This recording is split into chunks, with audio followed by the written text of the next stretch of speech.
ऐसे ही पूजा जा रहे हैं। आखिर ये है कौन? अच्छा, इनको हर मजहब के लोग मानते हैं। आखिर ये है कौन? आप लोग इतना बड़ा कंट्रीब्यूशन दिए, चंदा दिए, जिसके लिए दिए उसके बारे में जानकारी होनी चाहिए। वो है कौन? सही है। थोड़ा सा शांति बनाए रखिए आप लोग। गुरु जी मोबाइल अब हम इनके बारे में दो शब्द जरूर बताएंगे, जो हमको हमारे गुरुओं ने बताया है। हमको हमारे सनातन धर्म से जो हमको ज्ञान मिला है वो बताई जा रही है। चलिए महाराज जी के लिए एक जोरदार ताली बजाइए आप लोग। स्वागत है इनका। संत समाज के, सनातन धर्म के, हिंदू और हिंदुत्व विकास के लिए इन्होंने बहुत कुछ त्यागी है। यह एक वैराग्य जीवन है। ये सबके बस की बात नहीं है, सब कुछ त्याग देना।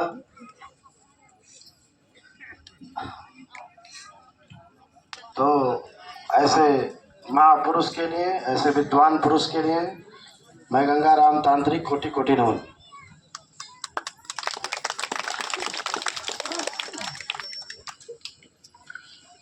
आप लोग, बहुत सारे लोग दिल्ली शहर का नाम सुने होंगे, यस या नो? दिल्ली शहर का नाम सुने आप लोग, यस या नो? दिल्ली शहर के अंदर एक स्थान है, एक किला है, जिस किला का नाम है सौधीर किला। नाम सुने होंगे आप लोग। दिल्ली शहर के अंदर एक सौधीर किला है, जिस सौधीर किला का राजा गुलाब चंद सिंह थे। स्वर्गीय राजा गुलाब चंद सिंह।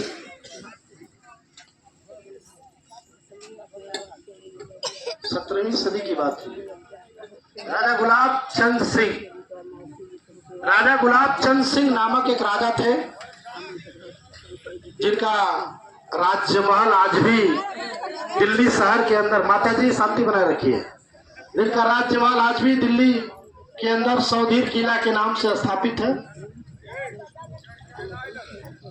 राजा गुलाब चंद सिंह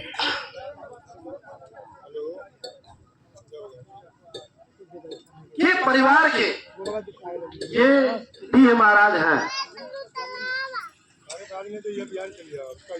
राजा गुलाब चंद सिंह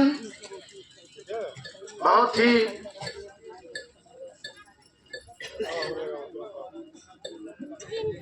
दानी महाराजाओं में से उनका नाम आता था, राजा गुलाब चंद सिंह का।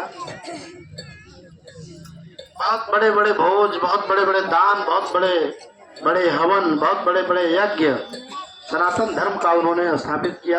राजा गुलाब चंद सिंह, राजा गुलाब चंद सिंह एक श्रापित राजा थे। किसी लड़ाई के दौरान उनको किसी संत ने एक श्राप दे दिया था कि आपके राज्य में कोई वंश आपके जोड़े से उत्पन्न नहीं हो, मतलब परिवार से, पत्नी से संतान की प्राप्ति नहीं होती। लेकिन राजा तो राजा होता है, बात तो फर्क पड़ती नहीं। जिसके पास करोड़ों सैनिक हैं, 1.25 लाख सैनिक हैं, राज्य है, पाट है, हाथी है, घोड़ा है, धन है, दौलत है, ऐसो आराम है, उनके लिए ये सब बातें बहुत बड़ी मायने नहीं रखती। इस बात को मानते ही नहीं मानते, लेकिन बातें मायने रखती है जब समय आएगी तब। अब राजा जो है कुछ समय बीतने के बाद पहले तो इस बातों को इग्नोर किए, ऐसा कुछ होता नहीं है, ये सब कुछ और है। लेकिन कुछ समय बीतने के बाद राजा गुलाब चंद सिंह को ये बातें हमेशा उनके दिमाग में चलने लगी। काफी दिनों तक ये बातें चली जब भी वो अकेले होते थे तो ये बातें उनके दिमाग में होती थी कि अब तो हमारे राजमहल का कोई उत्तराधिकारी नहीं होगा, हमको तो किसी महर्षि के द्वारा हमको इस तरीके से कोई शब्द बोल दी गई है जिसके वजह से अब हमारे राजमहल में कोई राजकुमार पैदा नहीं होगा। राजा बहुत मन ही मन दुखी थे, अंदर ही अंदर टूट रहे थे, करें क्या, पता नहीं अब क्या होगा। अब इंसान एक तरह तो रहता नहीं है, एक तरह तो शरीर के अंदर शक्ति रहती नहीं है। सबको एक न एक दिन बुजुर्ग होना है, सबको एक न एक दिन उसी रास्ते से चले जाना है, सबको इस कर्म भूमि को छोड़ के चले जाना है। ऐसा राजा के दिमाग में ये चीजें चल रही थी। मन ही मन बहुत दुखी थे। एक दिन की बात है, महाराज जी चले गए क्या कहीं? एक दिन की बात है, राजा जब रात में सोए, अचानक उनके स्वप्न में आदि शक्ति माता उनके स्वप्न में प्रवेश कर गई।